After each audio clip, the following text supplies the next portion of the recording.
Au nom de Jésus. Et je prie que les bénédictions de l'Éternel soient multipliées dans toutes les vies, dans toutes les familles, sur toutes les vies, au nom de Jésus.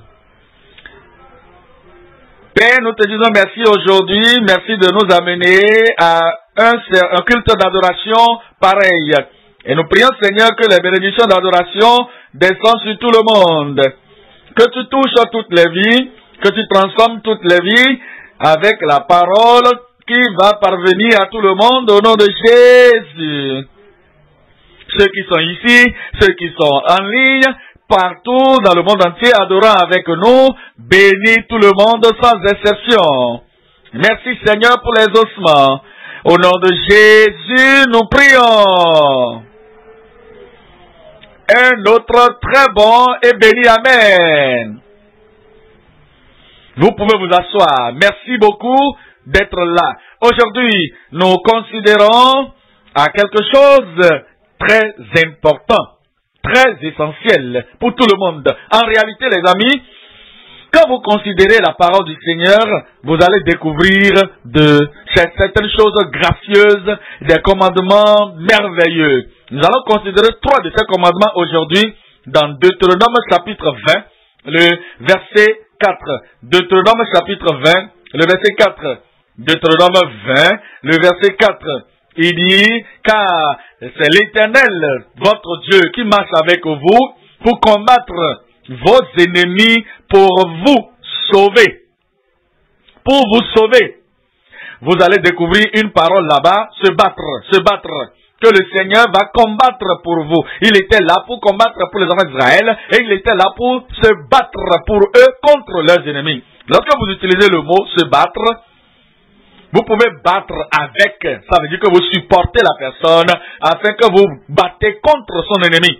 Et l'objectif c'est très clair, c'est de sauver la personne, c'est de vous sauver, de vous rescourir et de vous rencontrer, de vous préserver, de vous élever. La parole ici, le mot se battre ou combattre ici, pourquoi ne pas voir les autres versets? Le verset 5, il dit au verset 5, les officiers parleront ensuite au peuple et diront, qui est-ce qui a bâti une maison neuve et ne s'y est point encore établi? Qu'il s'en aille et retourne chez lui, de peur qu'il ne meure dans la bataille et qu'un autre ne s'y établisse. Là, vous allez découvrir que ceci parle d'une bataille nationale. Si c'est une bataille personnelle, vous avez bâti une maison et il y a une bataille personnelle qui venait vous rencontrer, vous retournez derrière. Cette personne est en train de se battre contre toi, il va prendre la maison. Si vous lisez la Bible, s'il vous plaît, comprenez ce que vous lisez. Et lorsqu'il parle, par exemple, de se battre, ici, il est en train de parler de la nation d'Israël. La nation d'Israël allait vers les Étiens, les Éviens, les Ébousiens, les Cananéens, et le Seigneur leur avait déjà donné, il avait déjà donné à Abraham, Isaac et Jacob la terre de Canaan, et ainsi. Maintenant, ils devaient posséder la terre que Dieu avait déjà promise. C'était déjà donné à Israël comme une nation. Et ils devaient se battre maintenant contre ces 7 nations ennemis que Dieu leur a donné. Ils devaient posséder la terre. Et le commandement c'est quoi? Allez vous battre. Mais vous allez découvrir dans le Nouveau Testament que cette condition ici, vous allez bâtir une maison et vous avez peur. Si vous allez, quelqu'un va venir prendre la maison. Alors pour cela, restez à la maison. Ça là, cette provision n'était pas donnée dans le Nouveau Testament. Pourquoi? Parce que les croyants du Nouveau Testament ne se battent pas contre quelque nation que ce soit. Ils ne se battent pas contre quelqu'un cananéen, contre quelqu'un hévien, quelqu'un djébousien, contre quelque nation que ce soit. Le Nouveau Testament, les gens doivent aller dans le monde entier et prêcher la bonne nouvelle à toute la création. la bataille en question dans le Nouveau Testament, c'est quoi? C'est très très différent. Et nous allons y arriver. J'ai combattu le bon combat et j'ai gardé la foi. Alors vous allez vous battre, vous allez battre le bon combat de la foi. Vous ne vous battez pas contre une nation païenne. Vous ne vous battez pas contre votre propre nation. Maintenant, venez, regardez le chapitre 2 de Deutéronome que nous lisons. Deutéronome chapitre 2, nous lisons le verset 4. Le verset 4, il dit bien sûr, il dit, donne cet ordre au peuple pour aller passer, vous allez passer plutôt à la frontière de vos frères. Les enfants d'Ésaü qui habitent en Séir, ils vous craindront. Mais soyez bien sur vos gardes. Alors, pourquoi? Verset 5. Il dit, ne les attaquez pas. Israël, je t'envoie. Et tu vas aller sur la terre de Canaan. Tu vas passer à travers la terre de ton frère, Ésaü, Édom. Il est sur la montagne de Séir. Je l'ai donné aux enfants d'Ésaü. Ne les attaque pas, ne les bats pas, ne les combats pas, ne prends pas leur terre. Nous devons comprendre que le Seigneur a donné cette chose à Ésaü, cette autre chose à Lot, et cette autre chose à Ammon et Moab, les enfants de Lot. Et Dieu a dit, ne les bats pas, ne te combats pas contre eux. Pour les Cananéens, je leur ai donné la terre, ils ont pollué la terre, ils ont amené l'idolâtrie, et ils ont amené l'abomination que je hais. Alors, je vous donne le droit, je me libère de cette nation. Dieu pourrait le faire sans Israël.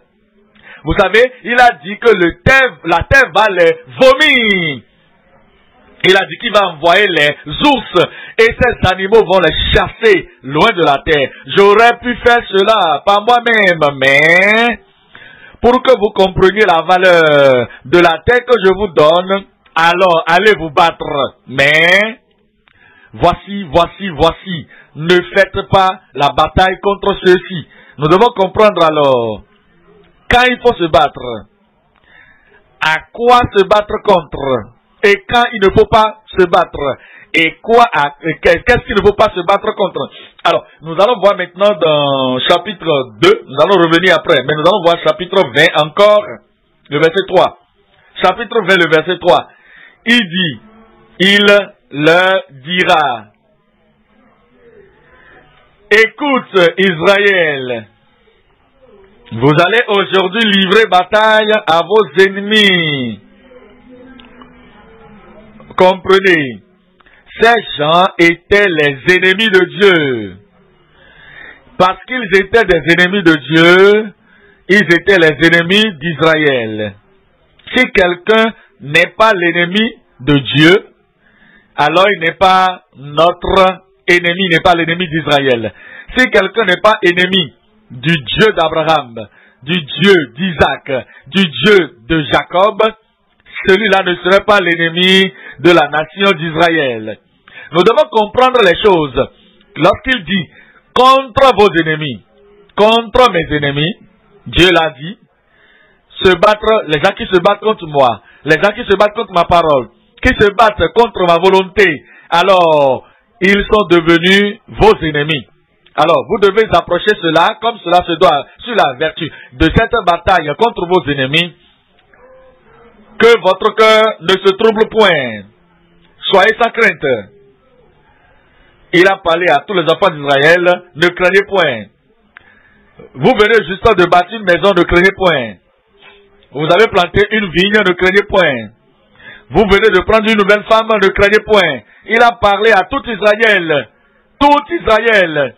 Vous vous approchez de ce jour à vos ennemis. Ne soyez pas sans crainte, ne soyez pas dans la peur. N'ayez pas crainte. Mais vous savez, les enfants d'Israël, dans l'Ancien Testament, Dieu a dit, voici la voie, ce qu'il faut faire. Et Dieu se tient derrière et il a dit, l'ancienne génération, l'ancienne alliance. Ne craignez point.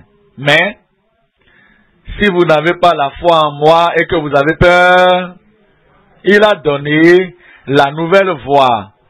Mais ceux qui ne vont pas avoir la foi en lui et qui auront peur, dans le Nouveau Testament, cette concession n'existe pas.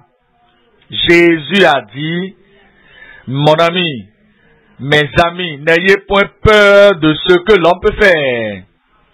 Et Jésus n'a pas dit, n'a pas mis une condition, supposons que vous avez peur.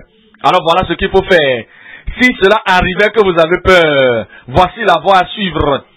Au cas où vous n'allez pas accepter ma parole, ne craignez point. Et vous avez peur, voici la voie qu'il faut suivre. Non, vous ne trouvez pas ça dans le Nouveau Testament.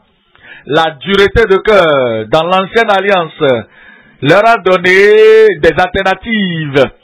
Voici la parfaite et bonne volonté de Dieu. Mais s'il savait que votre dureté de cœur vous empêchait de prendre ma parole absolue et vous avez peur, c'est pas grave. Vous pouvez aller. L'Ancienne Alliance, je vous donne le droit de rester à la maison. Mais, Nouveau Testament, c'est de ne pas avoir peur. Point final. Il n'y a pas une nouvelle voie. Et il n'y a pas de concession. Il n'y a pas de possibilité. Si tu as peur, tu as peur. Pourquoi dois-tu avoir peur? Oh, vous qui avez hommes de petite foi. Voilà pourquoi nous considérons aujourd'hui le message se battre. Ne pas se battre, ne pas craindre. C'est le message d'aujourd'hui. Se battre. Ne pas se battre, ne pas craindre. Se battre. Ça c'est un ordonnancement ou bien un commandement. Et ne pas se battre, c'est un avertissement. Et ne pas craindre, ça, c'est le courage. Le courage, l'assurance. Se battre, nous avons numéro 1. Regardez le numéro 1 là. Le numéro 1, c'est la compréhension de la bataille fidèle selon Dieu. Ça dit que selon Dieu est très important. Ce que Dieu combat, nous devons combattre. Ce qui ne combat pas, nous ne combattons pas. Il est un Dieu qui a une bataille selon lui. Numéro 2, c'est l'avertissement contre la bataille fatale et impie. L'avertissement contre la bataille fatale et impie. Non, c'est Moïse dit-leur.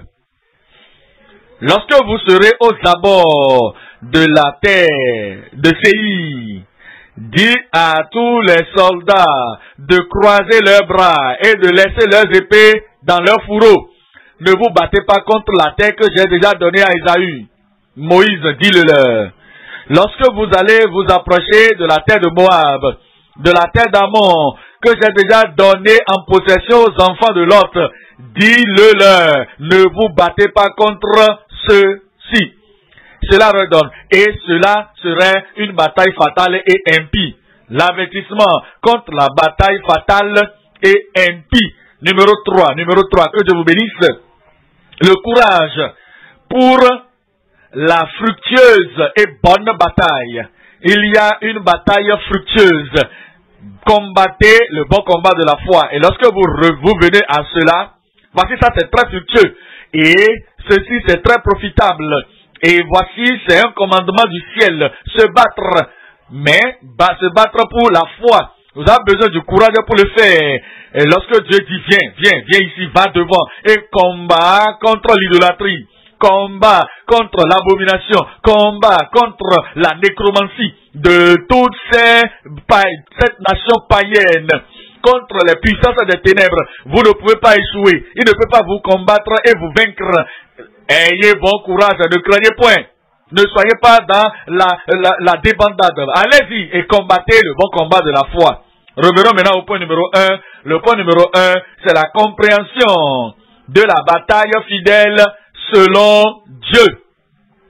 Il nous a dit dans Deutéronome chapitre 20, le verset 1, il dit, lorsque tu iras à la guerre contre tes ennemis, Comprenez alors que c'étant des ennemis de Dieu, vous devez comprendre cela, que la terre devait les vomir. Et que tu verras des chevaux et des chars et un peuple plus nombreux que toi. Tu ne les craindras point, car l'Éternel ton Dieu, qui t'a fait monter du pays d'Égypte, est avec toi. Israël, tu sais quoi? Ils t'ont fait sortir de l'Égypte afin de t'amener dans la terre de promesse. Déjà, la victoire est sûre. Tous ces gens, je les ai laissés là. Pourquoi? Je voudrais que vous développez, qu'ils développent la terre pour vous. Pourquoi? Je veux qu'ils bâtissent des maisons, bâtissent des tours, bâtissent des étages. Tout ce qu'ils vont faire, ils vont tout faire pour vous dans la terre. Et lorsque vous serez là-bas, vous allez juste posséder et résider. Je voudrais qu'ils plantent tous les arbres pour vous, qu'ils mettent tout en terre pour vous. Voilà pourquoi ils sont toujours là. Pour sinon, je les aurais déjà essuyés de cette terre. Alors je vous ai fait sortir. Je ne vous dis pas de rester dans le désert. Je veux que vous traversez le désert et que vous parveniez sur la terre de promesse. Regardez le verset 4. Au verset 4, il dit, car l'Éternel ton Dieu marche avec toi. Il est allé avant vous. Il est allé dans la terre. Il a fait il a essayé de faire, de rechercher la terre et de surveiller la terre. Et il a espié la terre. Et il avait donné cela à Abraham. Il a déjà fait le sondage de la terre. Il est allé devant vous. Maintenant vous êtes prêts. Les enfants d'Abraham, Isaac et Jacob, ils vont posséder la terre. Le Seigneur marche avec vous pour combattre vos ennemis, pour vous sauver, pour vous préserver. Il nous dit dans Exode 14, le verset 24, Exode chapitre 14, le verset 24, à la veille du matin, l'Éternel de la colonne de feu et de nuée regarda le camp des Égyptiens. Ici, ce sont des Égyptiens avec Pharaon, les chars poursuivant le peuple d'Israël. Il les a regardés depuis le camp, depuis la colonne de feu de nuée, et il mit en désordre le camp des Égyptiens. Regardez le verset 25. Verset 25, il ôta les roues de leurs chars et en rendit la marche difficile. Les Égyptiens dirent alors, fuyons devant Israël, car, regardez ça très bien, car, dites-moi ce qui suit, dites-moi encore. Il va combattre pour vous. Personne ne prendra ce que Dieu a promis pour vous. Ce que Dieu vous a donné, personne ne peut l'arracher. Allez vous coucher, dormir avec les yeux fermés. Parce que toute votre possession vous appartiendra. Alors, ces Égyptiens, ils peuvent se dire, eux-mêmes ils ont dit que l'Éternel combat pour lui contre les Égyptiens. Ça, c'est la sorte de bataille. Lorsque Dieu même se met à se battre pour vous, et se battre avec vous, et se battre au travers de vous, vous pouvez vous battre. Mais, si Dieu disait, cela te concerne, je ne t'ai pas envoyé là-bas pour te battre. Ça, cette personne, je ne t'ai pas envoyé te battre contre cette chose. Tu es à toi-même. Cela te regarde. Et Satan, il est là avec les ennemis. Satan, c'est lui que tu te bats contre. Et si Satan se battait contre toi, et que Dieu n'était pas là, et te disait que cela te regarde, je ne t'ai pas envoyé là-bas, alors tu es perdu déjà. Mais pour les enfants d'Israël, Dieu leur a dit clairement, voici la bataille qu'il faut mener. Et même les ennemis ont confirmé que c'est l'Éternel qui se battait pour eux contre les ennemis. Regardez Josué 10. Josué chapitre 10. Lisons là le verset 14. Josué 10 verset 14. Il dit verset 14, il n'y a point eu de jour comme celui-là, ni avant, ni après, où l'Éternel ait écouté la voix d'un homme, car l'Éternel, dites-moi ce qui suit, l'Éternel, dites-moi ce qui suit très fort, combattait pour Israël. Alors, lorsque vous vous battez, vous combattez pour Dieu, Dieu vous a envoyé là-bas. Et il a dit, bats-toi, ça c'est un ordre, c'est un commandement, bats-toi, c'est impératif, bats-toi. Ça, ce n'est pas ce que tu penses ou ce que tu accordes, c'est ton appel, c'est ta mission et c'est ton ministère, c'est le commandement de l'Éternel pour toi, bats-toi. Et alors, si le soleil se levait, tu peux regarder au soleil pour dire, soleil, reste là où tu es, lune, reste là où tu es, et le ciel va affirmer ta parole. Vous n'avez besoin d'un boulot tramène là. Mais vous savez, mon frère, ma soeur, si Josué était allé se battre de la bataille dont Dieu n'avait pas connaissance, que Dieu n'avait pas instruit de faire ou de mener, et il se bat, je me bats, et le soleil est en train de se coucher, les ténèbres vont venir, et Josué va se dire, hé soleil, reste là où tu es. Josué n'a pas la puissance pour arrêter le soleil, impossible, ou d'arrêter même la rotation de la terre autour du soleil, et même pour arrêter quelques planètes, que ce soit de tourner dans son orbite. Cela ne peut être fait que par Dieu qui a créé tout l'univers. Le Seigneur a écouté sa voix. Pourquoi? Parce que Dieu lui-même lui avait donné l'ordre de faire cette bataille. Et il était impliqué lui-même. Dieu combattait pour Israël. Alors, il a exaucé sa prière. La leçon que nous apprenons ici, c'est quoi? Choisissez votre bataille de façon scripturaire. Ne vous battez pas là où Dieu ne vous demande pas de vous battre. Et lorsqu'il dit de se battre, amenez tout votre cœur, toute votre âme, toute votre pensée, toute votre connaissance, tout ce que vous avez et possédez. Parce que voici le commandement de l'Éternel. Il a dit quoi? Battez-vous. Regardez le verset 15 là-bas. Le verset 15, il dit verset 15, et Josué et tout Israël avec lui retourna au camp à Gilgal. Verset 25. Verset 25. Et Josué, verset 25, Josué leur dit, ne craignez point. Et le Seigneur dit à l'église ce matin, ne crains point. Et le Seigneur est en train de dire à qui ce matin-là? Il dit à vous, il vous dit que votre cœur est en train de palpiter. Oh, ces gens sont encore venus. Oh, Dieu ne les a pas envoyés pour te défaire. Il les a envoyés pour que tu les finisses.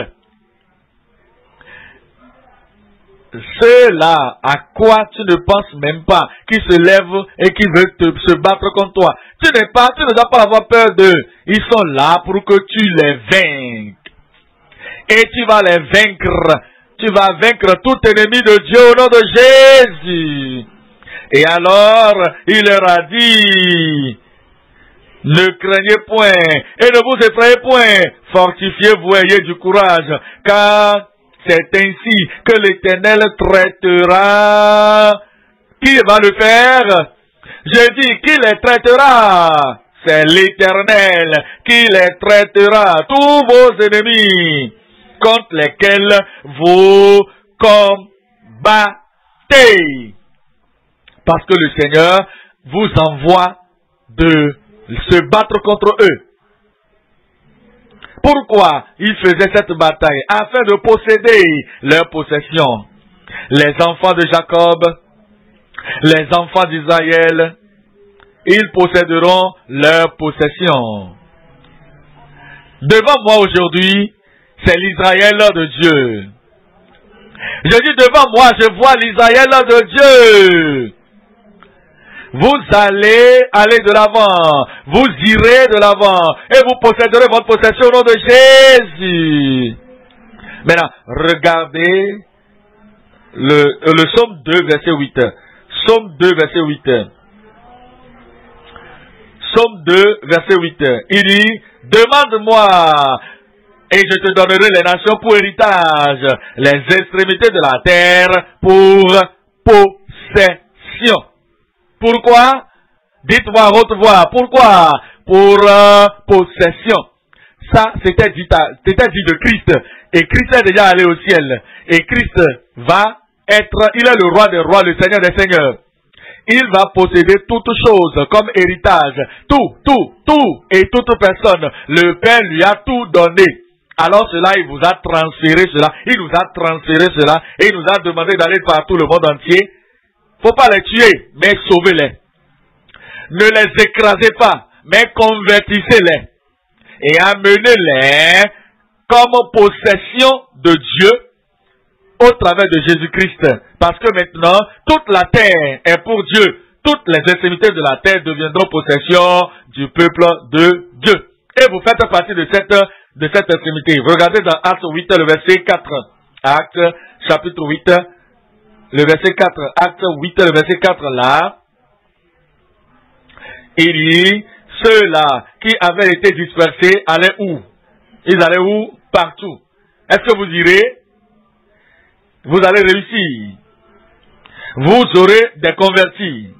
Vous allez amener des convertis et des disciples au Seigneur au nom de Jésus. Ils sont allés partout, allant de lieu en lieu, annonçant la bonne nouvelle de la parole. Ah, ça c'est l'instrument. Ça c'est l'outil avec lequel nous battons. Nous battons aujourd'hui avec la parole de la prière, la parole de l'autorité, la parole de l'onction, la parole de la victoire de la prédication. Et c'est ce que nous avons. Et les âmes sont conquises. La parole, le Seigneur a envoyé la parole ointe qui est comme une épée tranchante qui traverse les cœurs et les cœurs sont convertis. Vous vous souvenez-vous du chapitre 2 de Actes? Le Saint-Esprit était descendu. Et tout chacun d'eux avait des langues de feu descendant sur eux. Et alors ils ont commencé par parler de nouvelles langues. Comme l'Esprit leur donnait de s'exprimer. Il n'y avait pas de prospectus. Il n'y avait pas de tableau. Il n'y avait pas d'annonce de radio. La voix est descendue du ciel. Le feu est descendu du ciel. Le bruit était venu de tous ces langages qui étaient descendus maintenant amener tout le monde. Et les gens sont venus de nombreux. Et chacun entendait sa langue de la bouche de l'un des apôtres, de l'un des disciples. Et des gens se disaient, hey, ça c'était terrible. D'autres disaient, ça c'est ils sont saoulés. Mais d'autres disaient, comment vous appelez cela? Des gens qui sont saoulés. Est-ce que ce n'est pas des langues qu'ils parlent que nous écoutons dans nos propres langues? Alors, cela était venu. Pierre s'est levé pour leur dire. Il leur a parlé sans message préparé. Mais c'est l'Esprit de Dieu qui était dans sa bouche et qui est aujourd'hui la bataille, l'arme, l'outil avec lequel nous devons nous battre. Il leur a parlé jusqu'au point où ils étaient touchés dans leur cœur. Ce n'était pas avec l'épée physique, mais avec la parole. Ça, c'est l'instrument de notre bataille aujourd'hui. Et il dit que, oh mes frères, que ferons-nous?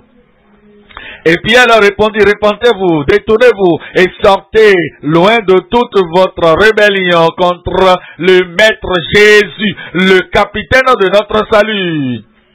Repentez-vous et soyez baptisés dans l'eau. Ils ont accepté cela et on nous a dit que avec beaucoup de paroles, ce n'est pas avec l'épée physique, ce n'est pas avec les javelots, ce n'est pas les choses physiques. Ce n'est pas des choses physiques, ce n'est pas des outils ou des armes physiques, ce ne sont pas des javelots ni des flèches physiques, ce ne sont pas des fusils physiques qui étaient utilisés. Mais il dit qu'avec beaucoup de paroles, il a rendu témoignage envers eux, leur demandant de sauver de cette génération perverse, pécheresse, traditionnelle, religieuse.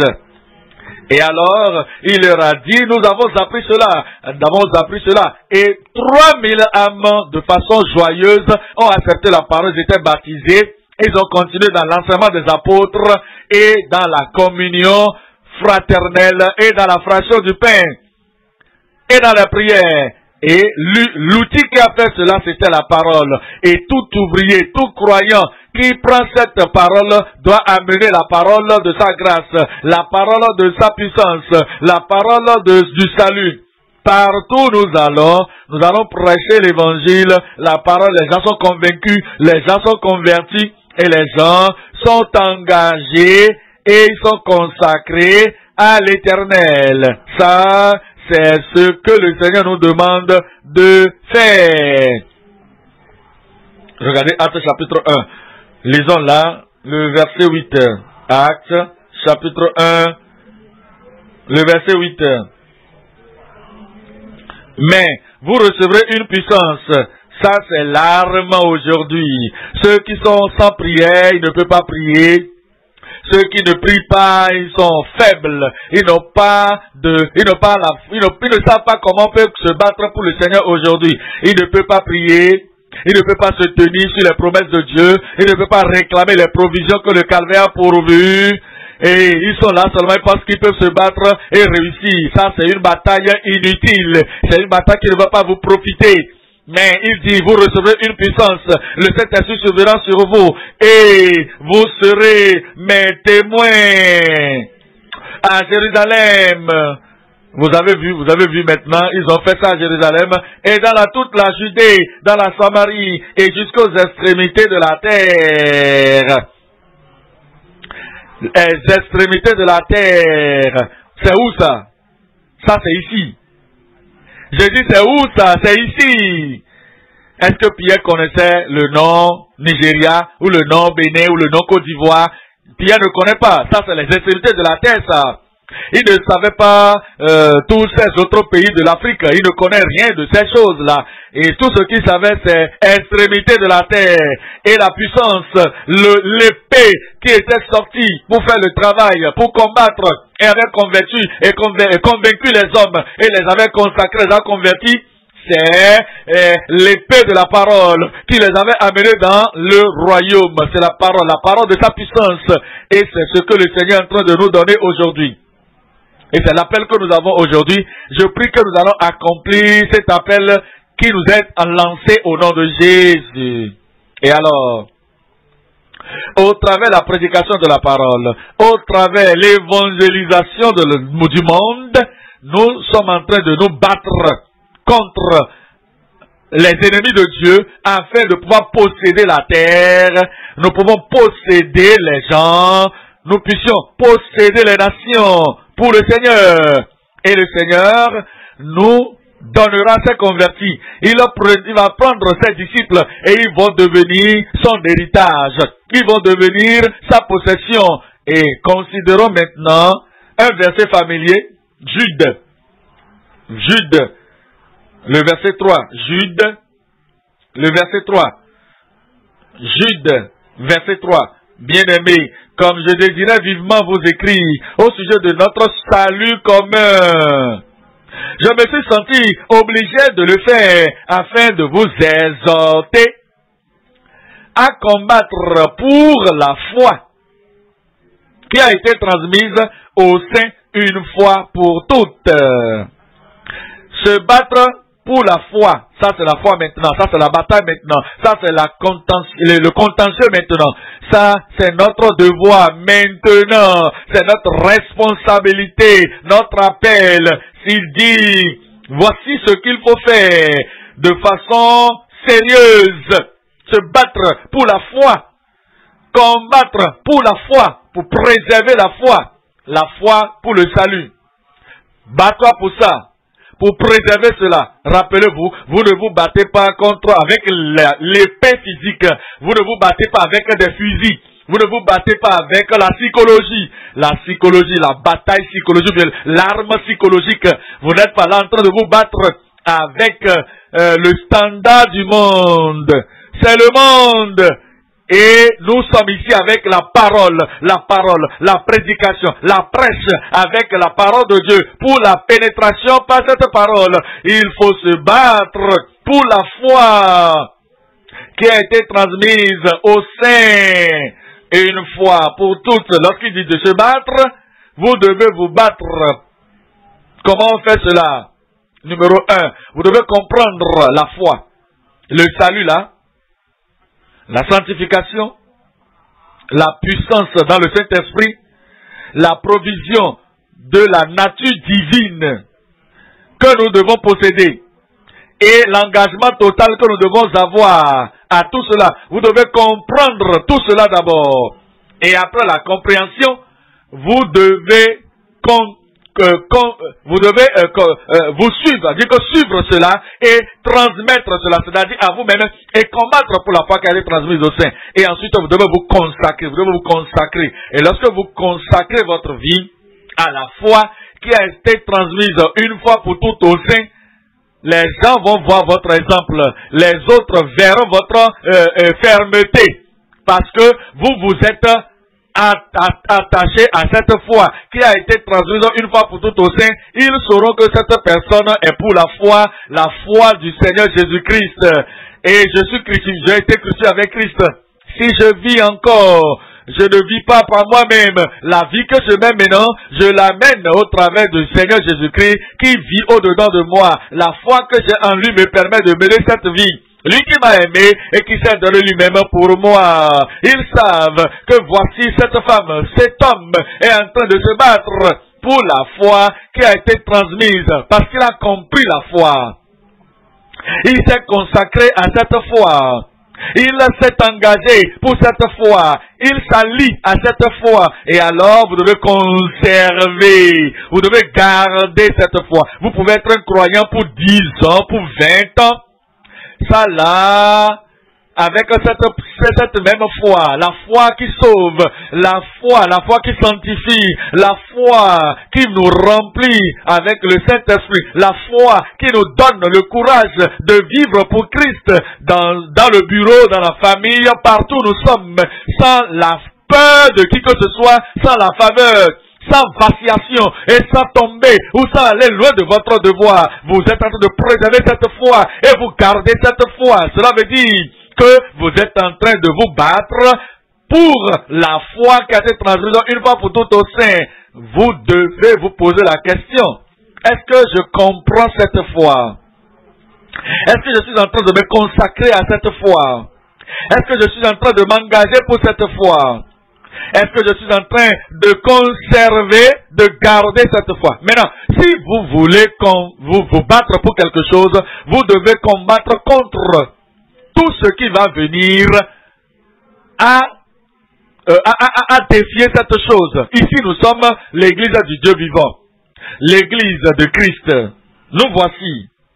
Maintenant, si nous devons garder la foi, si nous allons conserver la foi, nous devons nous battre contre tout ce qui est compromission, tous les compromettants, partout, n'importe où, ici, au centre, et là-bas, autour de la circonférence de la vie profonde.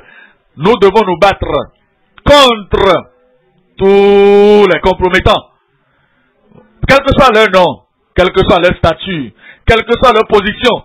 Nous devons nous battre pour la foi et ne pas nous battre contre la foi. Nous devons nous battre contre les compromettants. Numéro 2, nous devons nous combattre contre les corrupteurs. Ceux qui sont là avec un calme et combattre et corrompre la foi. Ce n'est pas comme il n'y a plus de sainteté, il n'y a plus de sanctification, c'est révoqué. Et il n'y a plus... depuis quand avons-nous vu quelqu'un qui a été baptisé dans le Saint-Esprit, avec l'évidence de parler en langue? Toutes ces choses sont en train de mourir maintenant. Numéro 1, nous devons nous battre contre les corrupteurs, les compromettants. Et numéro 2, contre les corrupteurs. Nous devons nous battre contre eux. Et numéro 3, nous allons nous battre contre nous allons nous battre contre les faux, les adaptables. Il y a des gens qui sont adaptables, ils ne connaissent rien du salut, ils ne peuvent pas le dire. Vous pouvez dire de leur vie, lorsque vous les regardez, vous pouvez le dire avec l'influence négative qu'ils ont sur les gens. Ça c'est faux, c'est adaptable, c'est faux. Et ils vont venir pour amener les authentiques à devenir adaptables comme eux. Non, nous allons nous battre contre ceux-là. Nous devons les chasser loin. Et l'apôtre a dit, je me mets sous la servitude, afin que, après avoir prêché aux autres, je ne sois pas moi-même une personne rejetée. Il y a des gens, ils se sont laissés eux-mêmes à se laisser au monde, à la chair. Ils sont indulgents contre eux-mêmes. Dans les abominations, la mondanité est en train de sortir de leur vie. Dans leur regard, il y a la mondanité. Leur attitude, la mondanité. Leur pratique, la mondanité. Ils se sont vendus au monde. Et votre combat doit aller contre eux. Les compromettants, les corrupteurs. Et vous devez également combattre contre les faux, les adaptables. Vous devez combattre contre ceux-là qui sont rejetés. Alors, vous devez vous battre contre eux sans peur, sans crainte et sans le fait de se cogner les genoux l'un contre l'autre en regardant par terre comme les couards. Vous devez vous battre les regards revés et pour la foi qui a été transmise une fois pour toutes au sein. Numéro 1, c'est la compréhension de la bataille qu'il faut mener fidèlement pour préserver, pour posséder, pour préserver la possession de Dieu. Numéro 2 maintenant, c'est l'avertissement. L'avertissement contre la bataille fatale et impie. Est-ce que vous savez que les enfants d'Israël avaient des avertissements? Beaucoup ne savaient pas. Deutéronome chapitre 2. Lisez le verset 4.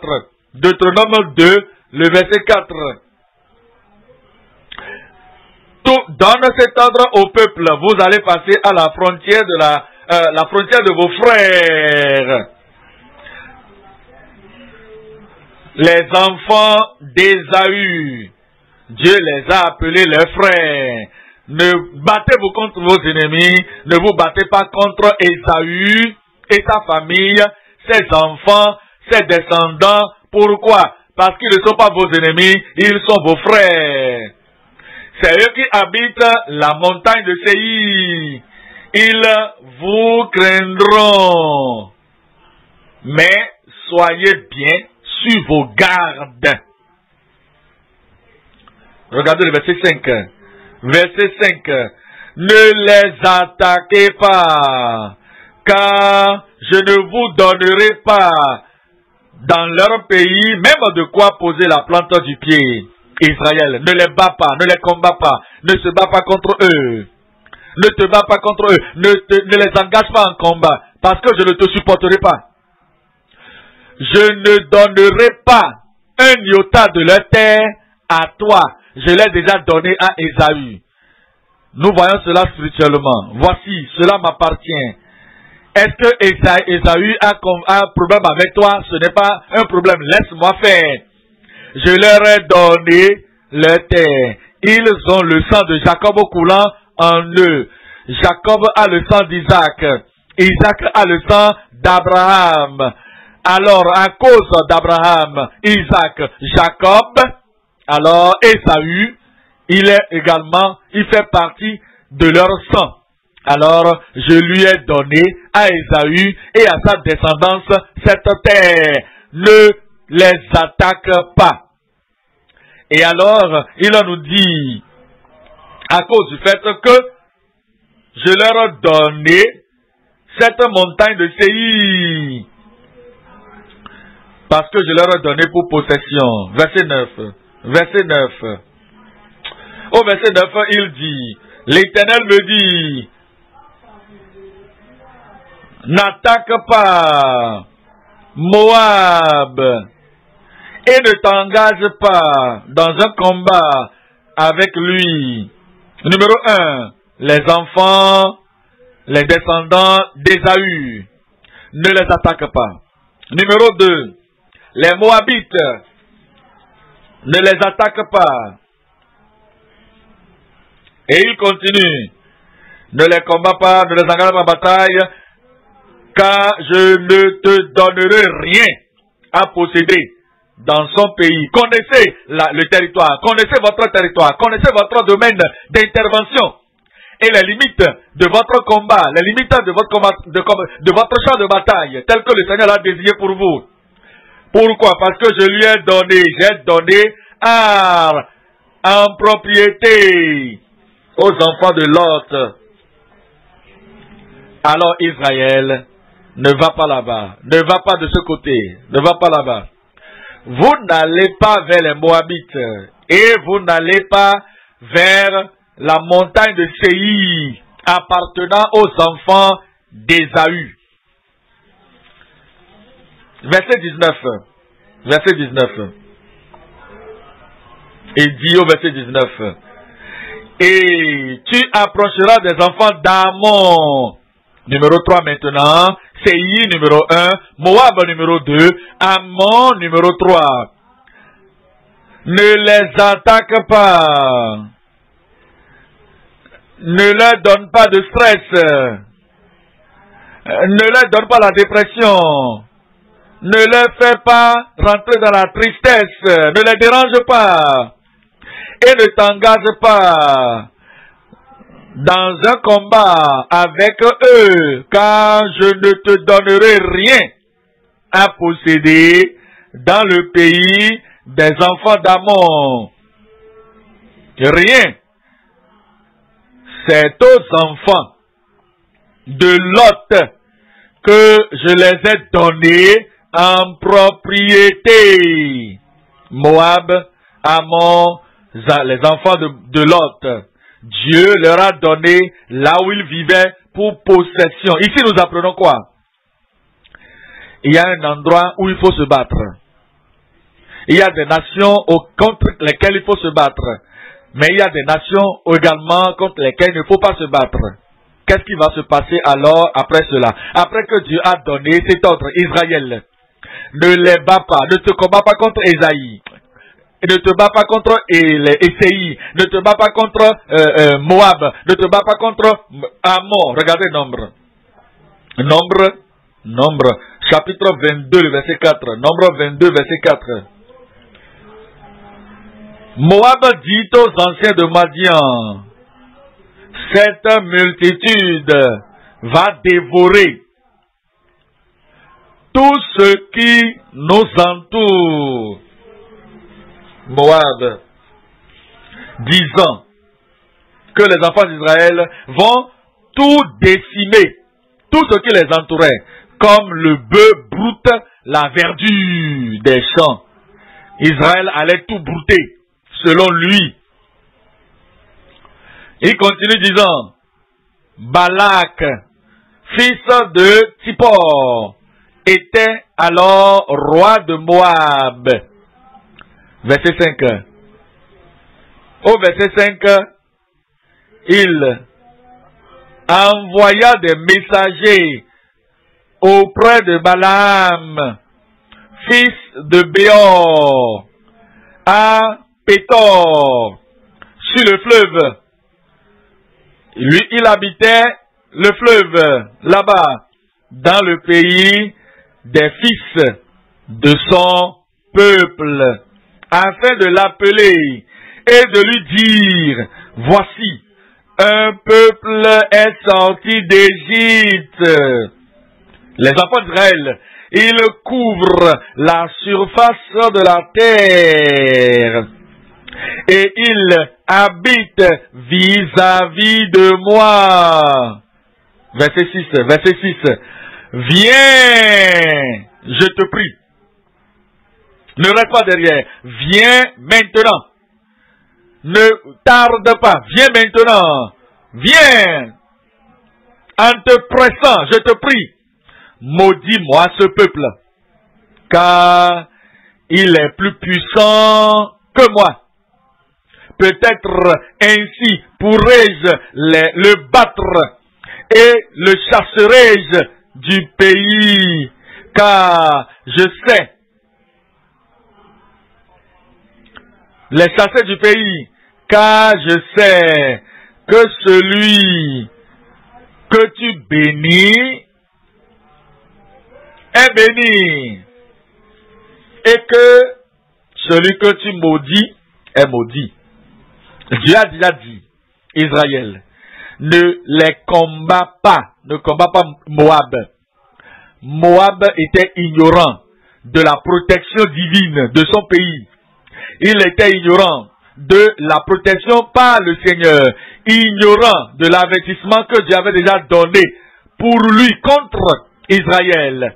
Et il a dit, Israël, ne touche pas leur terre, ne te bats pas contre eux. Moab maintenant a commencé la bataille. Ça c'est mauvais. Et c'est pour cela que Balaam est venu. Et il a essayé de maudire le peuple d'Israël. Mais le peuple qui était déjà protégé par le Seigneur et qui était déjà averti de ne pas les maudire, de ne pas prendre quoi que ce soit de leur terre. Israël était tout peinard et il était déjà conscient que ceci, ça leur appartient. Et ce même peuple maintenant, c'est le peuple qui s'est levé contre Israël et voulait les décimer, voulait les battre. Nous devons apprendre une très grande leçon ici. Dieu nous a amenés ensemble comme une église.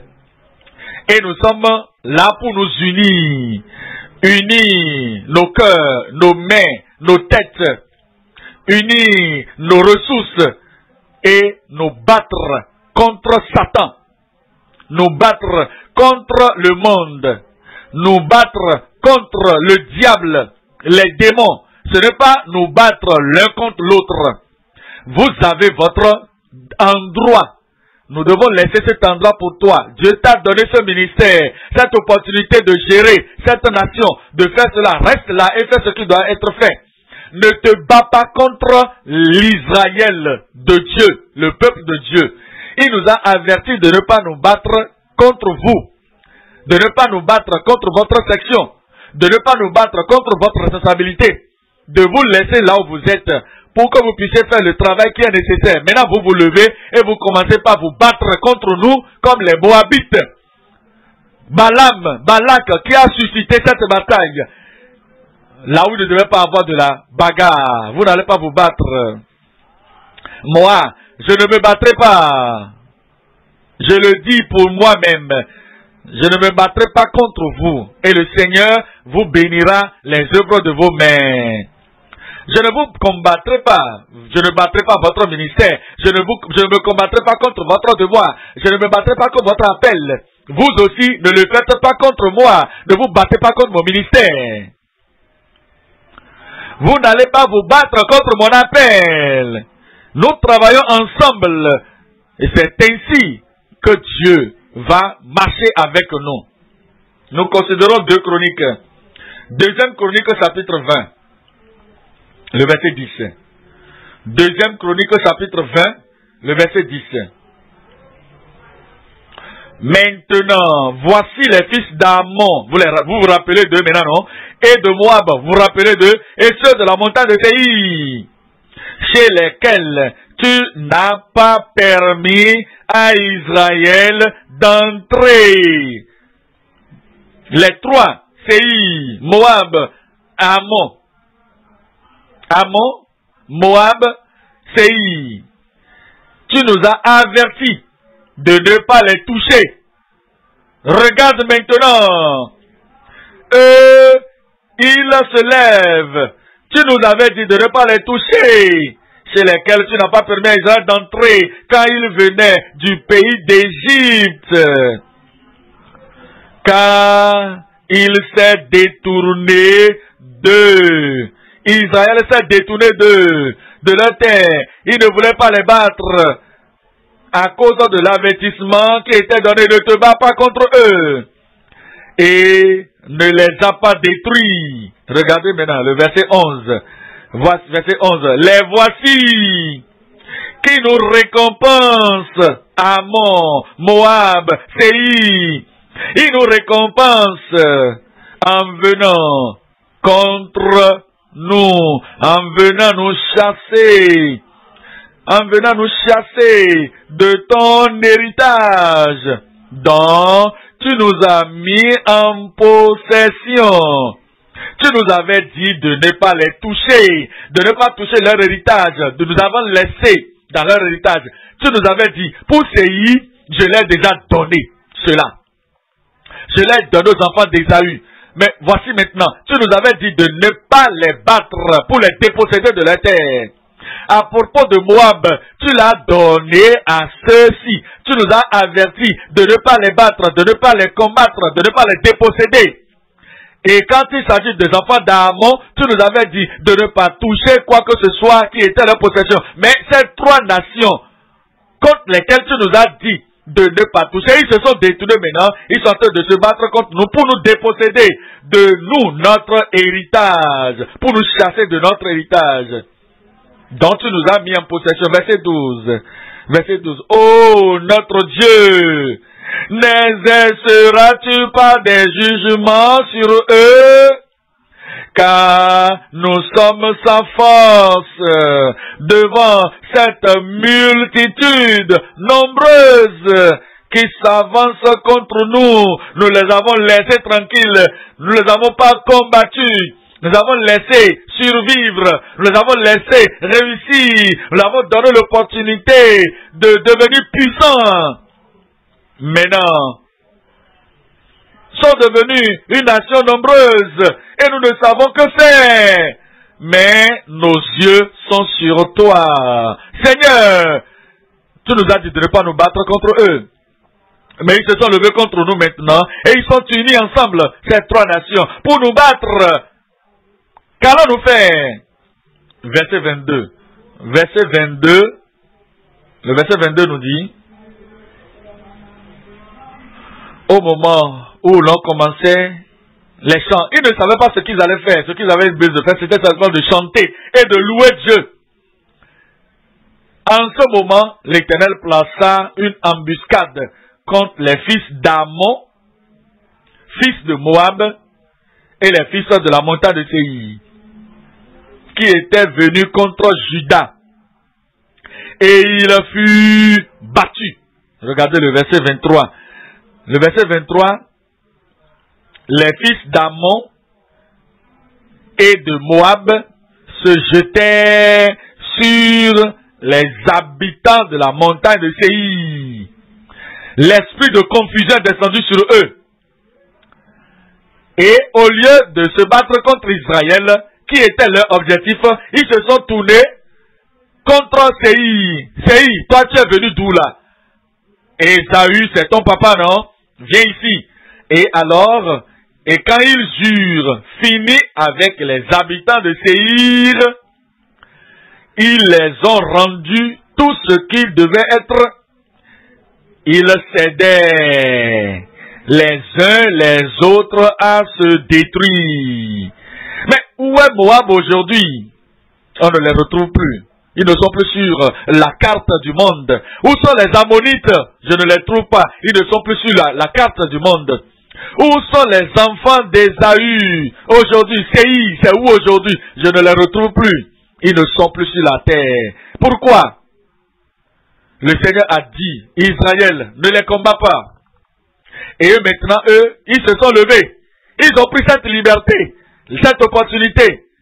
Ah, ils ne nous ont pas combattus, non. Nous allons les combattre. Nous allons leur montrer. Ils se sont détruits eux-mêmes. Chers, sachons ce que Dieu n'a pas ordonné. Là où on ne doit pas se battre. La femme doit aider le mari et ne pas le blesser. Ou ne pas le haïr, ne pas le combattre. Le mari doit aider la femme. Ce n'est pas blesser la femme, lui donner des coups et blessures. Connaissez votre bataille que vous devez faire et l'autre que vous ne devez pas faire. Ne vous battez pas contre votre mari. Ça, c'est une bataille défendue. Ne vous battez pas contre son progrès. Ne vous battez pas contre son succès. Ne vous battez pas contre son appel. Ne vous battez pas contre son ministère. Ça, c'est une bataille que Dieu n'a pas ordonnée. Ne vous battez pas contre votre femme. Ne vous battez pas contre sa spiritualité. Ne vous battez pas contre son utilité dans l'église. Ne vous battez pas contre son appel. Ça, c'est une bataille que Dieu a défendus. Vous n'allez pas vous battre contre vos parents. Vos parents sont appelés par Dieu et ils sont en train de faire l'œuvre de Dieu. Ils ont mis tout leur cœur, toutes les pensées, toute leur âme dans le travail de Dieu pour combattre contre Satan, contre le monde et contre la chair. Vous ne devez pas vous lever contre vos parents. Si vous le faites, c'est une bataille que Dieu avait déjà défendue et Dieu n'a pas engagé cette bataille. Alors, ne vous battez pas comme membre de l'église, ne vous battez pas contre le pilote de votre avion qui est en train de vous amener loin de l'origine où vous étiez. Et nous sommes en train d'aller vers la terre de promesse. Nous sommes en train d'aller au ciel ensemble. Et vous êtes là, en tant que membre, vous êtes dans l'avion et vous allez maintenant pour compétir contre le pilote. Vous êtes en train de tirailler avec le pilote. Vous allez vous faire du mal. Nous n'allons pas vous battre contre le berger. Ne vous battez pas contre le pasteur. Ne vous battez pas contre la personne que Dieu a décidé d'être là pour vous. Nous devons nous assurer qu'il est en train de nous montrer le chemin du salut, le chemin de la sainteté, le chemin, l'autoroute pour l'aller au ciel. Ça, c'est une bataille inutile. Dieu n'a pas ordonné cela. Et district contre district, nous ne devons pas nous battre l'un contre l'autre. Ça là, le pasteur là-bas, le pasteur de district est en train de se battre contre le pasteur de groupe. Ça, c'est une bataille que Dieu n'a pas ordonnée. Les surveillants se battent contre le modérateur. Ça, ce n'est pas une bataille que Dieu a ordonnée. Une autre section de l'église dans la chorale se battant contre l'autre section de la chorale. Ça, c'est une bataille que Dieu n'a pas ordonnée. Et le Seigneur a dit aux enfants d'Israël, laissez les Moabites tranquilles, laissez-les dans leur possession, laissez les Ammonites tranquilles, laissez leur possession à eux, laissez les enfants de la montagne de Séir, laissez-les dans leur possession. Je leur ai donné cette possession pour héritage. Ne les touchez pas, ne les combattez pas. Et maintenant, ces mêmes personnes, ils se mettent ensemble maintenant dans une alliance pour aller contre Israël. Mais ils se sont entretués. Nous n'allons pas nous entretuer. Nous n'allons pas nous détruire nous-mêmes. Nous n'allons pas détruire l'église du Dieu vivant. Il nous a montré ce qu'il faut se battre contre. Il nous a montré et qui il ne faut pas combattre. Osée, chapitre 4. Osée 4. Osée chapitre 4. Le verset 4. Mais que nul ne conteste ou se battre contre l'autre, que nul ne se livre aux reproches, car ton peuple est comme ceux qui disputent avec les sacrificateurs. Ton peuple est comme ceux qui disputent. Il y a des luttes contre les sacrificateurs. Comme les enfants d'Israël dans le désert, ils se sont levés contre Moïse. Dieu merci pour Moïse. Il a suscité Josué. Qu'en serait-il si Moïse n'a pas pu susciter Josué et il s'était levé contre lui et Dieu l'avait enlevé. Et il n'y avait pas Josué pour conduire. Il n'y avait pas Caleb que Moïse avait préparé. Comment il pourrait se retrouver sur la terre de promesse? Ton peuple est comme ceux qui disputent, qui luttent, qui se battent contre les sacrificateurs. Regardez le verset 6. Le verset 6, il dit, mon peuple est détruit parce qu'il lui manque la connaissance. Il manque la connaissance. Les passagers se battant contre le chauffeur qui est en train de les conduire à la destination désirée. Il manque de connaissance. Les passagers se battant contre le pilote de l'avion qui est en train de conduire l'avion de nous amener à la destination désirée. Ces passagers sont des insensés. Ils sont des insensés, ils ne connaissent rien. Ils manquent la connaissance. Les gens qui se battent contre les prédicateurs, contre ceux qui sont les ministres, contre le pasteur, lorsqu'il est en train de mettre l'emphase sur la sainteté sans laquelle personne ne verra le Seigneur. Et il voudrait ce sur quoi il est passionné, pour que tout le monde puisse aller au ciel. Alors, il y a des gens qui se sont levés et se battent contre ces prédicateurs. Il leur manque de connaissance. Mon peuple est détruit parce qu'il lui manque la connaissance. Puisque tu as rejeté la connaissance, je te rejetterai. Et tu seras dépouillé de mon sacerdoce, puisque tu as oublié la loi de ton Dieu. Moi, j'oublierai aussi tes enfants. Ceux qui se battent, ils se font du mal eux-mêmes. Je prie que nous n'allons pas nous blesser nous-mêmes. Galates, chapitre 4, le verset 14. Galates, chapitre 4. Lisons là, le verset 14. Et mis à l'épreuve. Ici, moi, tentation, l'apôtre Paul, ici, aux gens de la Galatie. Et mis à l'épreuve par ma chair, vous n'avez témoigné ni mépris, ni dégoût. Mais, vous m'avez, au contraire, reçu comme un ange de Dieu, comme Jésus-Christ. Verset 5. Verset 15. Où donc est l'expression de votre bonheur?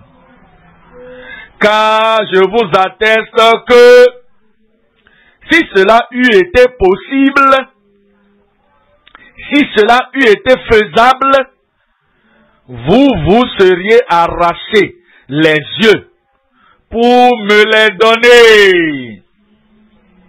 L'apôtre Paul est en train de dire ici que si ce fut possible, que cela était possible, si vous aviez vu que mon œil était en train d'avoir de défis, de problèmes, vous seriez même possible, ce serait possible pour vous-même, que vous aviez un œil qui est plus brillant.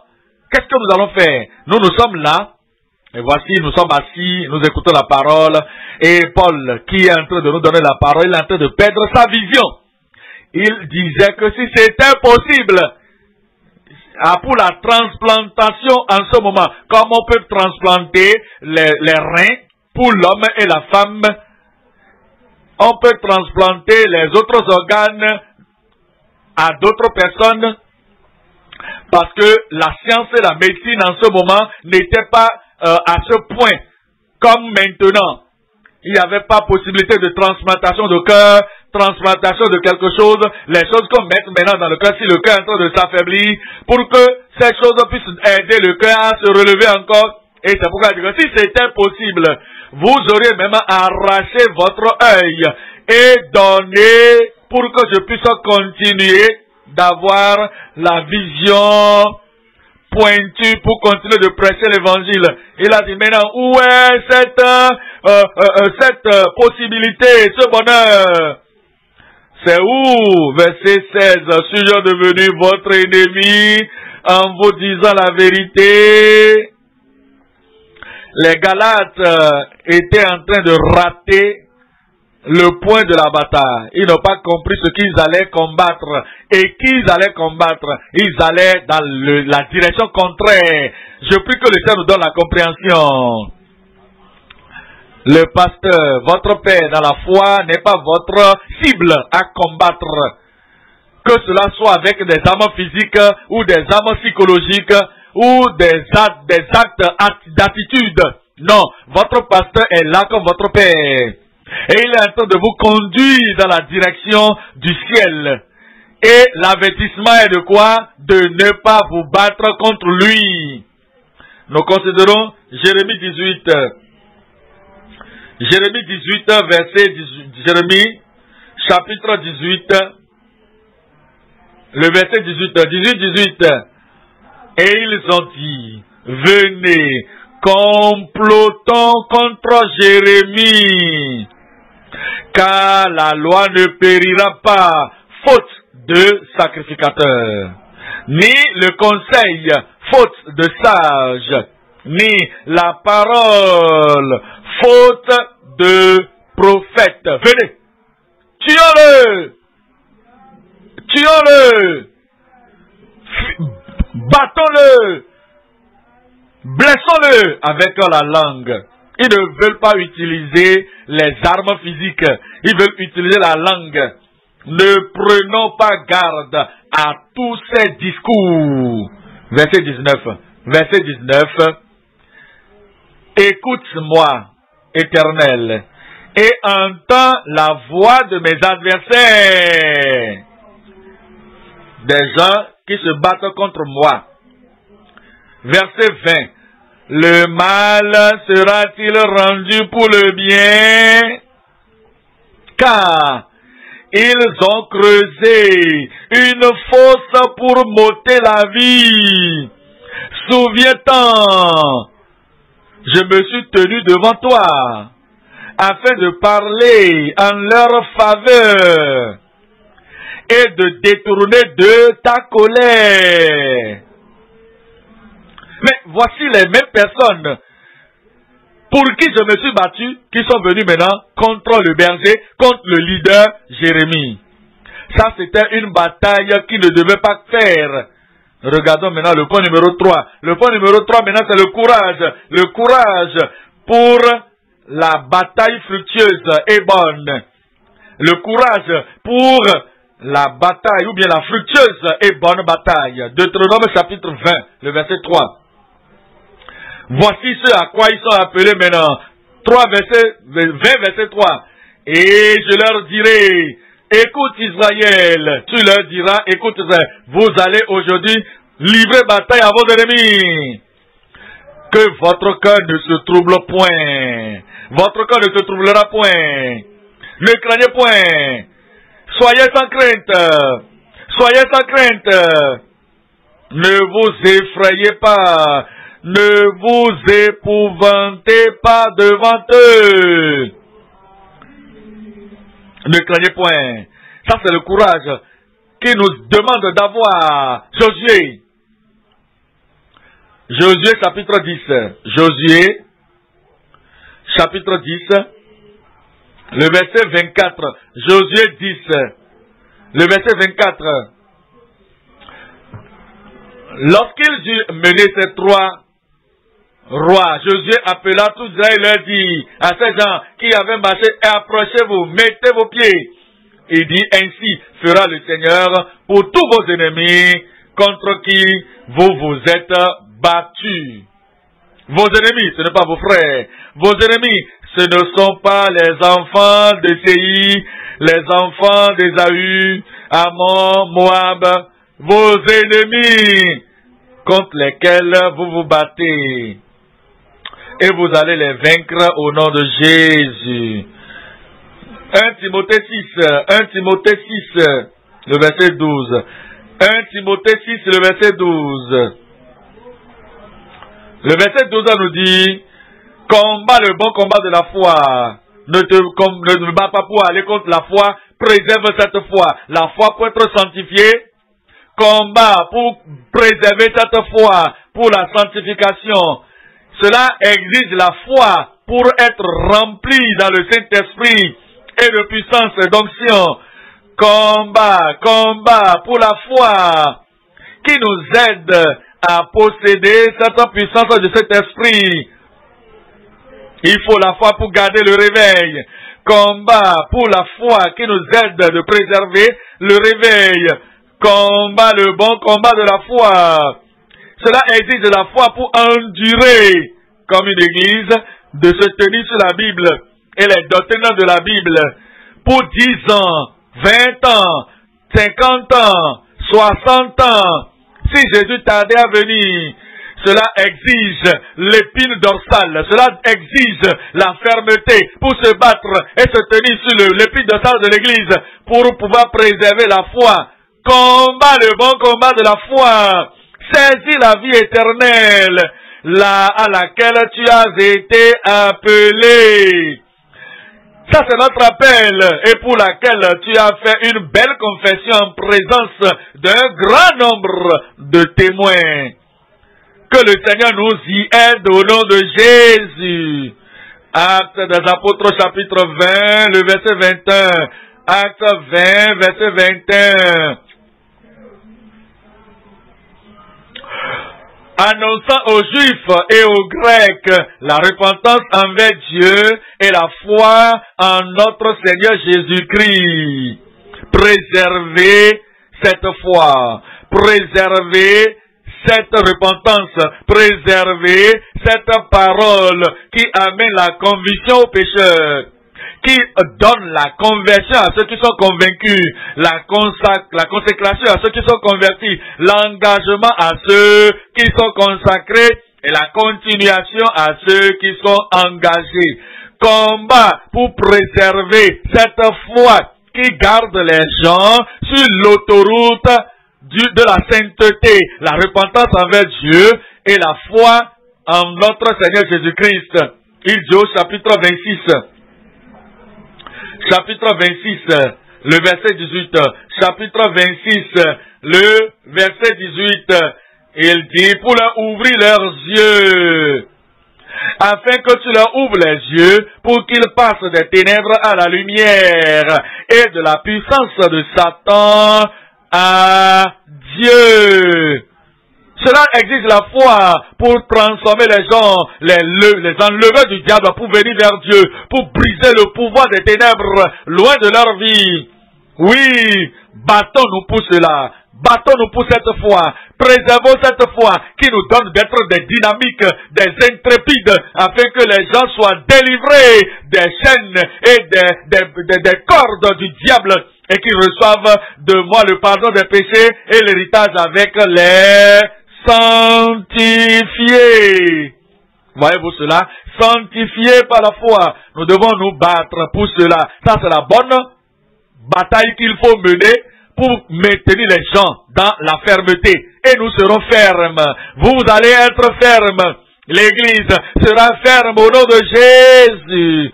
Nous allons considérer Galates chapitre 2, verset 20. Galates chapitre 2, le verset 20. Il dit au verset 20, j'ai été crucifié avec Christ.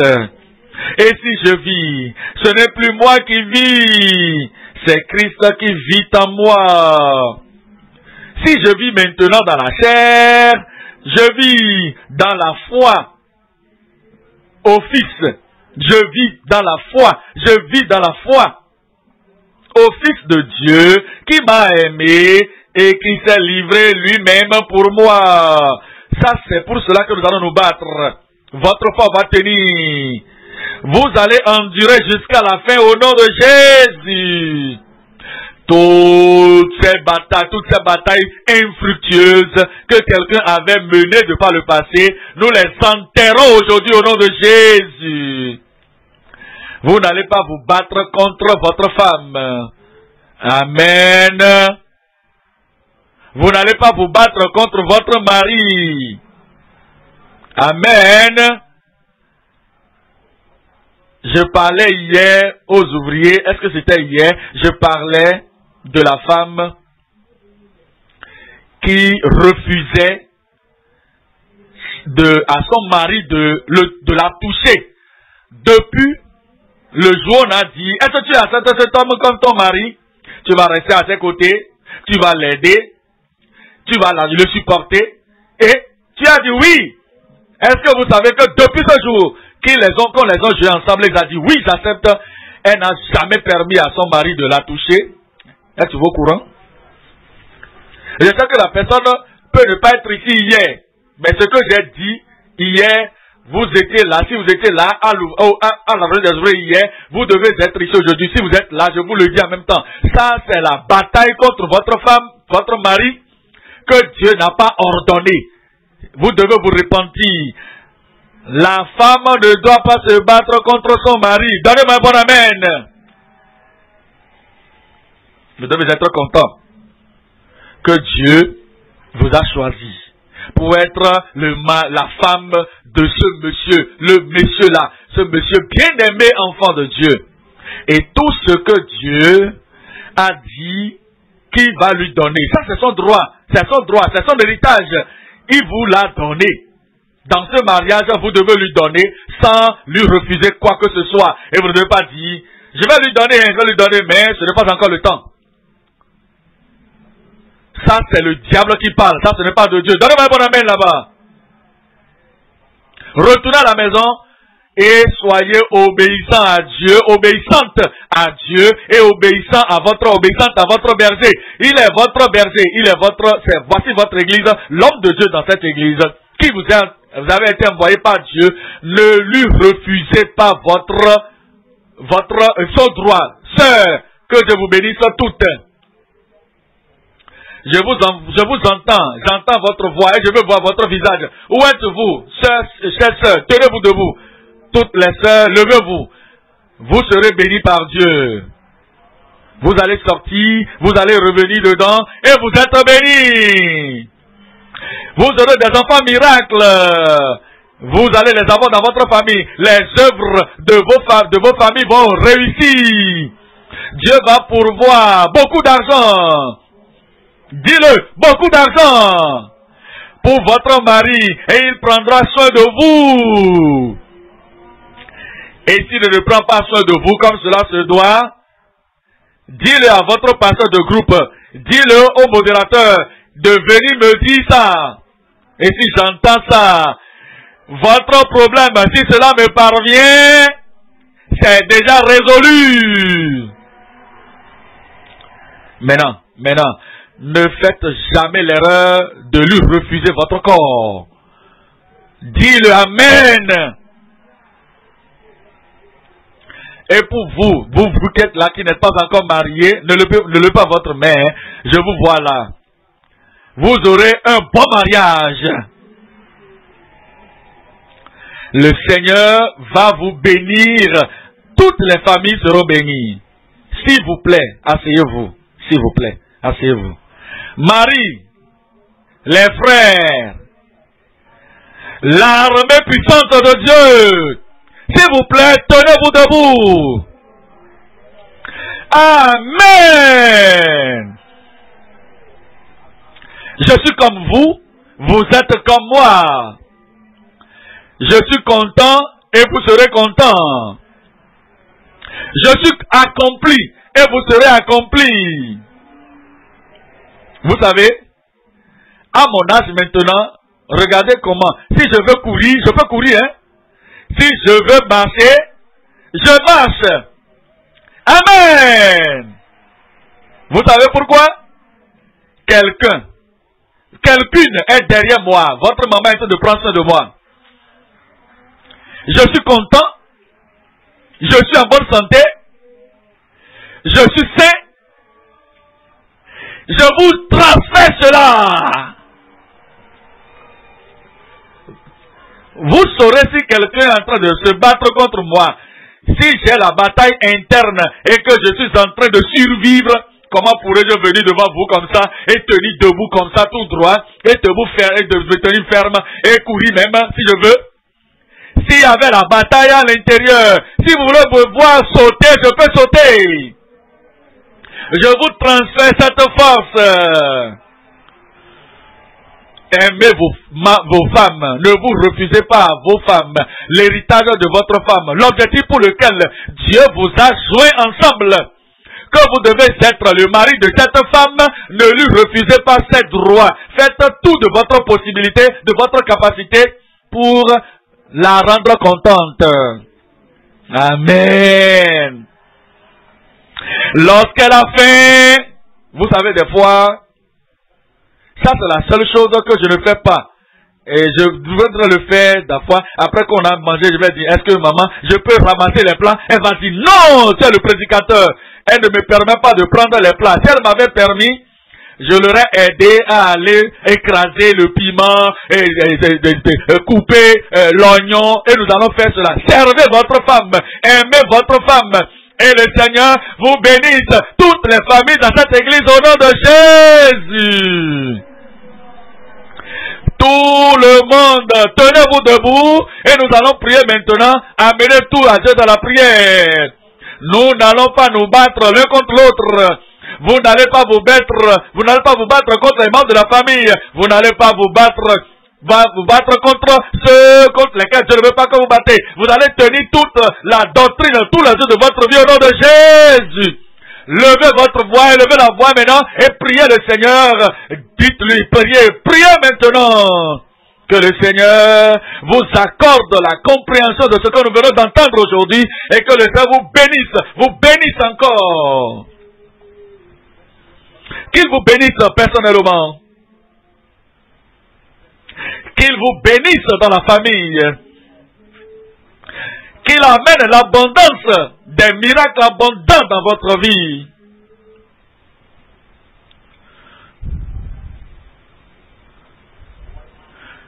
Si votre femme est malade, donnez-la des paroles encourageantes. Les propos mauvais peuvent tuer. Des paroles négatives peuvent blesser.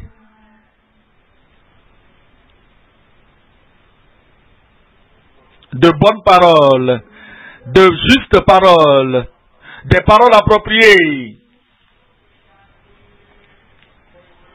des paroles encourageantes.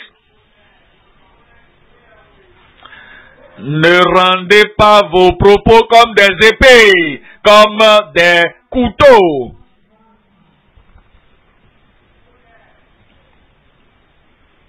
Prenez soin l'un de l'autre. Ne vous battez pas contre les frères. Ne vous battez pas contre les enfants d'Ésaü. Ne les combattez pas. Ne les combattez pas. Ces enfants de Moab, c'est l'avertissement. Ne vous battez pas contre les enfants d'Amon. Ça, c'est l'avertissement. Ne combattez pas Jérémie le prophète, le prédicateur. L'avertissement est là. Ne combattez pas Paul, l'apôtre. Je vous témoigne que si cela était possible, vous auriez arraché votre propre œil et me le donné. Paul l'a dit. Où est ce bonheur dont vous avez parlé? Ne combattez pas l'apôtre.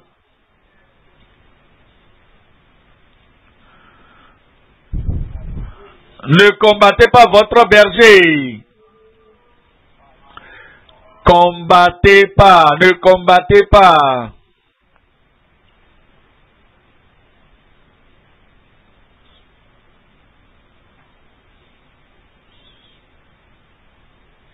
Sœur, ne te bats pas contre ton mari.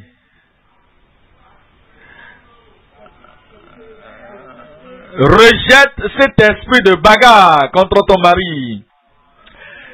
L'esprit qui veut se battre à la maison, se battre contre le foyer, se battre contre l'homme du foyer. Cet esprit, rejette-le. Rejette-le.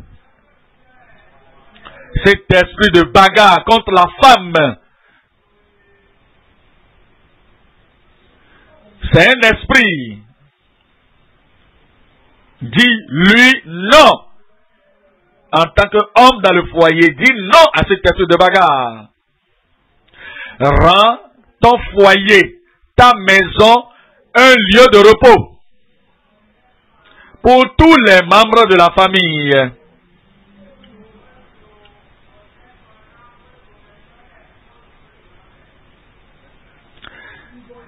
Et quand il s'agit de bénédiction, Dieu va vous bénir.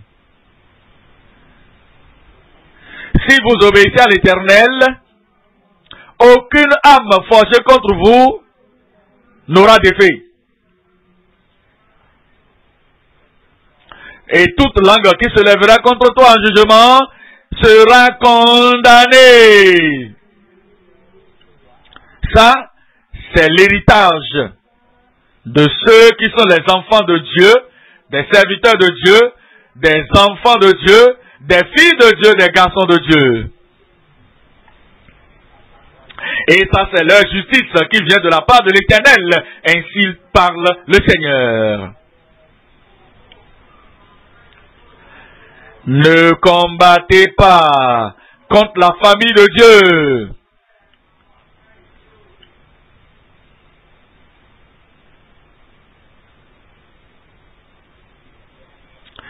Y a-t-il de suggestions qui viendraient de quelque part?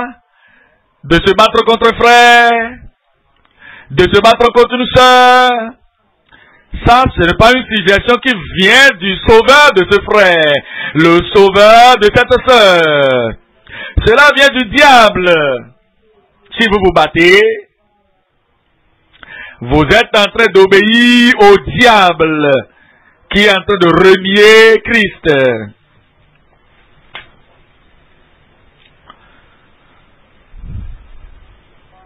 Ne vous battez pas avec une erreur délibérée, erreur consciencieuse, disant que l'homme qui est le perfectionniste n'aime pas des erreurs. Alors, de façon délibérée, tu fais des erreurs délibérées pour lui faire mal. N'as-tu pas entendu l'avertissement de ne pas se battre?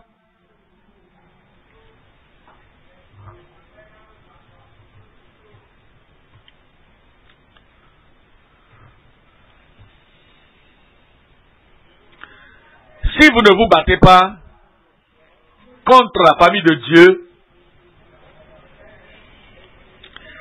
quelque ennemi que ce soit qui se lèverait contre toi est déjà défait.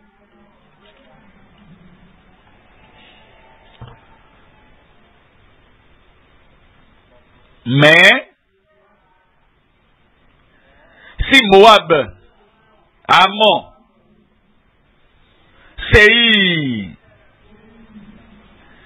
qu'Israël était défendu de combattre, s'il se mettait en alliance contre toi en bataille, ces Moabites, ces Ammonites et ces Édomites, ils vont juste s'entretuer, se détruire.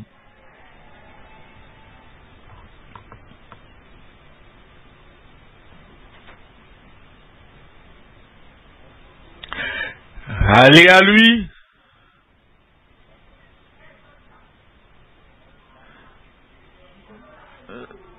Et savoir que nous ne combattons pas contre lui, mais c'est eux qui se battent contre nous. Ils vont tous se détruire. Ils seront dévastés. Et ils n'auront pas de place. Plus jamais sur la terre de promesse le ciel. Laissez-les se battre contre vous. Ils perdront le ciel simplement. Combattez le bon combat de la foi avec force. Battez-vous fortement pour la foi qui a été transmise une fois pour toutes au sein. Comprenez cette foi. Consacrez-vous à cette foi. Engagez-vous à cette foi. Conservez, gardez, préservez cette foi. Mais battez-vous contre les compromettants. Ne les supportez pas, ne supportez pas la compromission. Ne permettez pas à quelque iota que ce soit de compromission de se retrouver en vous, de se retrouver sur vous, autour de vous. Battez-vous contre toute compromission. Battez-vous contre la corruption et contre les corrupteurs.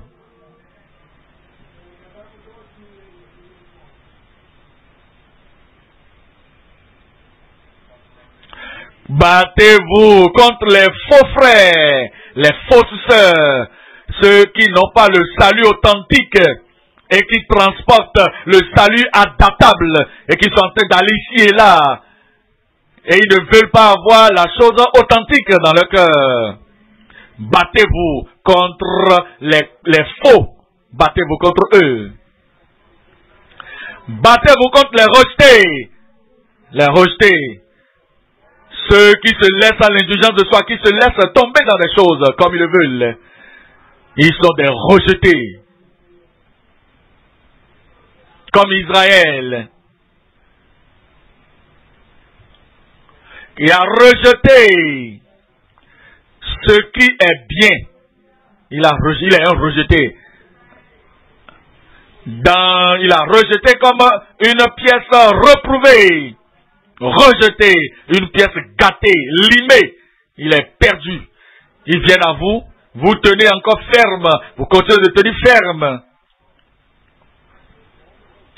Il voudrait que vous aussi vous soyez rejetés. Il voudrait que vous soyez perdus. Mais ne leur permettez pas cela. Combattez contre eux.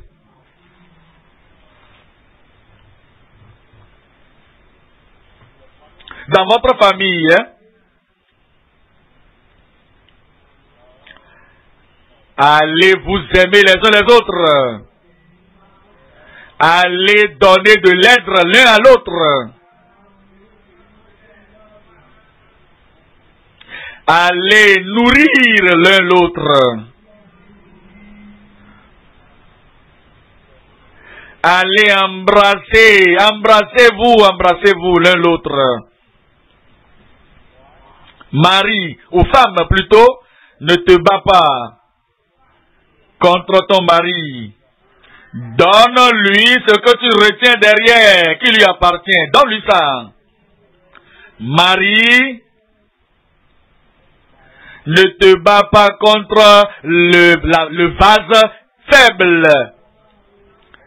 Dans ton ton de voix, ne lui gronde pas dessus.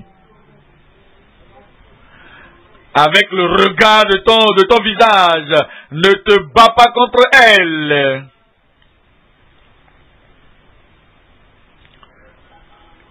Avec le langage de ta bouche, ne te bats pas contre elle. Merveilleux.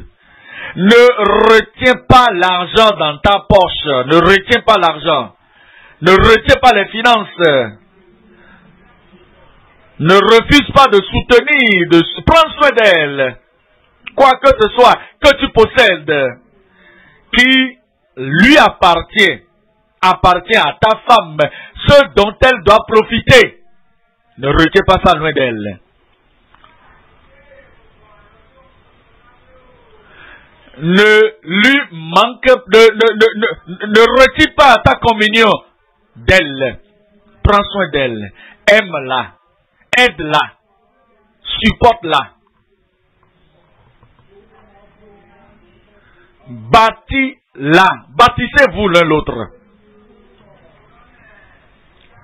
Ne vous battez pas.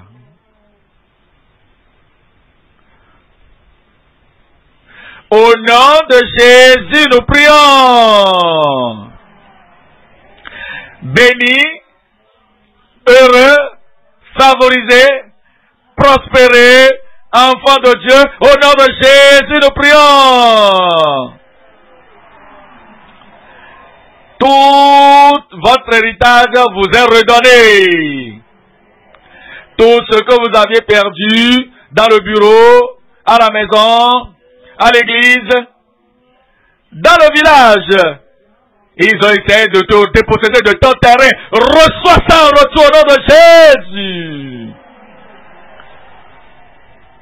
Le ciel va sourire envers vous. Tenez tes mains debout, les mains bénies, les mains ointes, avec le cœur joyeux. Père, au nom de Jésus, voici ton peuple, tes enfants, voici ton armée. Seigneur, je prie, toute force qui s'était battue contre eux, contre leur vie, contre leur succès, contre leur progrès, détruis-les, écrase ses ennemis au nom de Jésus. Ton aide, ton allégresse, ta joie, ton bonheur, ta sainteté, tout ce qui est bon que vous avez perdu, Seigneur, je prie, restaure toutes ces choses à eux au nom de Jésus.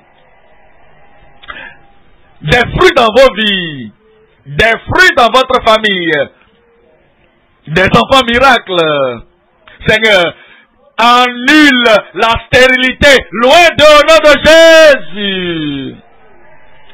Quel que soit ici, les femmes qui sont malades et le diable est en train de vouloir voler la santé par la maladie de cette femme merveilleuse. Seigneur, je prie, supprime la main du diable au nom de Jésus.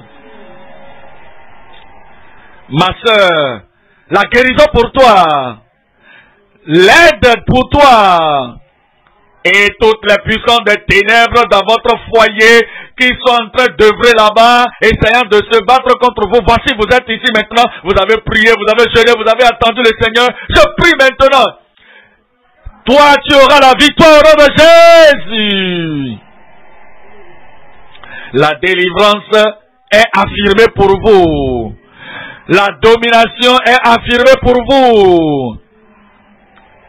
Ma soeur bien-aimée, ton mari est malade, pas de larmes à verser, il ne mourra pas. L'aide, la santé, la joie que le Satan essaie d'enlever, Seigneur, je prie, détruis la main du diable, jette-le loin de la tête de son mari au nom de Jésus. Frère, sois en bonne santé, guéris vite. Lève-toi de ce lit de maladie et sors de là, sois en bonne santé au nom de Jésus. La puissance qui œuvre dans la GCK, cette puissance vous pénètre maintenant. Que cette puissance guérisse votre corps maintenant. Nos enfants, nos bien-aimés fils et filles, je prie, tous ceux qui sont en train de se battre contre leur vie spirituelle, se battre contre leur succès dans la vie, se battre contre leur joie et leur allégresse. Oh Seigneur, je prie, enlève cette chose au nom de Jésus. Fils, filles, plus jamais de souffrance pour vous, plus jamais de tristesse pour vous, plus jamais de défaite dans votre vie. Et rien ne va vous pousser derrière. Avez-vous entendu le succès sans limitation? Je prie, vous aurez ce succès au nom de Jésus. Seigneur, tout le monde, aide-nous à obéir à cet avertissement de ne jamais se battre contre le peuple de Dieu. De ne pas se battre contre le prédicateur, le pasteur, le prêtre, le pilote, le chauffeur, le berger, le papa, la maman, de ne pas se battre contre les membres de l'église, mais de se battre, de se battre contre la mondanité, de se battre contre la vie du diable, de se battre contre la méchanceté et se battre contre les œuvres de la chair et la chair même. Et nous sommes plus que vainqueurs. Mon frère, tu es plus que vainqueur. Ma soeur, tu es plus que victorieuse. Seigneur, confirme la victoire dans toutes les vies. La victoire dans toutes les vies. La victoire dans toutes les familles. La victoire dans tous les étudiants et élèves. La victoire dans toutes les professions. Allez-y dans la joie du Seigneur et demeurez fort au nom de Jésus. Merci Seigneur. Merci Seigneur. Merci Seigneur. Au nom de Jésus, nous avons prié.